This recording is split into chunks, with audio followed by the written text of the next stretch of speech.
नमस्कार, super Maharashtra news channel मध्ये आपलं स्वागत आहे. मी हेमलता देवडा.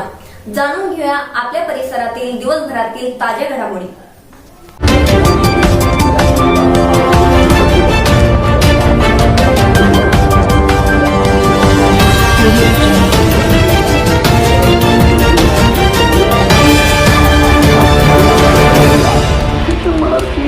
हनुमान खोंडे साहेबांच्या वाढदिवसानिमित्त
ईशा जी, आपके हस्बैंड आपकी वॉशिंग को 10 में से कितने मार्क्स देंगे? जाने दीजिए ना। अरे घबराइए मत। सॉरी। काश मैं महंगी टिकिया ले पाती। नहीं फेना सुपर वॉश टिकिया आजमाइए। बेहतरीन झाग, कोमल हाथ, रोज और चंदन, सुपर चमक। महंगी टिकिया जैसी धुलाई नहीं, फेना सुपर वॉश टिकिया में समाई। फेना ही लेना। फेना।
कहने से नहीं साबित करने से होता है, दिलों में और लैब में। लैब टेस्ट में दाग मिटाने और चमकती सफेदी में फेना सुपर वॉश इज नंबर 1। फेना की खुशबू मुझे ज्यादा पसंद है। क्वालिटी में मैंने फेना को बेहतर पाया। कंज्यूमर रिसर्च में 80% ने दिल से फेना को नंबर 1 पाया है, इसलिए फेना ही लेना।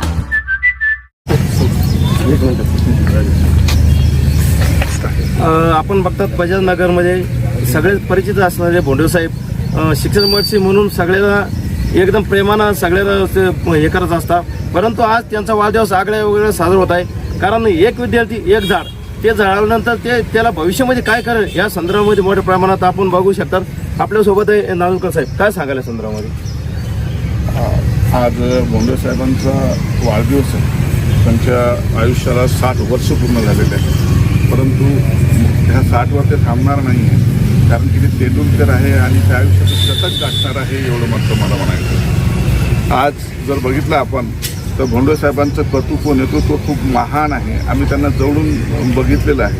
आज त्यांचा डोलारा दिसतो, आज जे त्याच्या पाठीमागं खूप मोठी मेहनत आहे, कष्ट आहे आणि त्या कष्टातून तयार झालेलं आज जे विश्व आहे, अशा या विश्वव्यापी नेतृत्व करणाऱ्या माणसाला आमच्या या सामाजिक विचार मंचकडून आणि सर्वांकडून हार्दिक वाढदिवसाच्या शुभेच्छा देतो. आणि आपण बघतात नांदणी पार्कमध्ये ज्यांना फार मोलाचा वाटा आहे आणि जवळपास पर्यावरण टेकरी असू, त्यानंतर वृक्षारोपण असू, यात मोठ्या प्रमाणात काम केलं जातं. काय सांगायला संदर्भामध्ये? आज आमचे सहकारी प्रसिद्ध उद्योगपती आणि शिक्षण सम्राट हनुमानजी भोंडवे दादा यांचा आज वाढदिवस आहे. त्या वाढदिवसानिमित्त सामाजिक विचारमंच KV हिंगणकर नानानानी पार्कमध्ये 2 सध्या वृक्ष लावून त्यांचा वाढदिवस या ठिकाणी साजरा झाला. सामाजिक विचार परिवारातर्फे त्यांना शुभेच्छा देण्यात आल्या. त्यांच्या हातून समाजाची, देशाची या बजाजनगर परिसरामध्ये चांगली सेवा घडो आणि त्यांना आरोग्यदायी आयुष्य लाभो अशी मी त्यांना ईश्वरचरणी प्रार्थना करतो. वाढदिवस साजरा होत आहे. आज शिक्षण महर्षी आमचे दादा यांचा आज इथं वाढदिवस नानानानी पार्क येथे साजरा झालेला आहे. वृक्षारोपण सुद्धा झालेलं आहे आणि सध्या वृक्षारोपणाची खूप गरज आहे. यावर्षी उन्हाळा खूप असल्यामुळं त्या वृक्षाची गरज आपल्याला भासली. कोरोना पिरियडमध्ये ऑक्सिजनची गरज भासली. त्यामुळं वृक्षारोपण करणं हे या काळात तरी खूप गरजेचं आहे. आणि पाऊससुद्धा आता पावसाची सुद्धा चांगली साथ मिळणार आहे. त्यांना दीर्घ आयुष्य लाभो, देशाची सेवा घडो. आज आम्ही जिल्हा परिषदच्या शाळेवर सुद्धा नानानानी पार्कच्या सगळ्या सभासद महिला आम्ही एकत्र येऊन, म्हणजे दरवर्षी तर आम्ही लावतोच झाड, पण यावर्षी सुद्धा वटपौर्णिमा आम्ही अशी आगळी वेगळी साजरी करतो. म्हणजे झाडाला 7 फेऱ्या मारून किंवा दोरा गुंडाळून त्याच्यापेक्षा झाड लावणं हे खूप महत्त्वाचं आहे. दरवर्षी आम्ही अशा पद्धतीनं वटपौर्णिमा साजरी करत असतो. धन्यवाद. बजाज नगरमध्ये एक व्यक्तिमत्व सगळ्यांच्या असं मनाला भावणारं भोंडे साहेब यांचा वाढदिवस साजरा झालेला आहे. आपण बघू शकतात Sambhajinagar super Maharashtra news channel DP वाघ.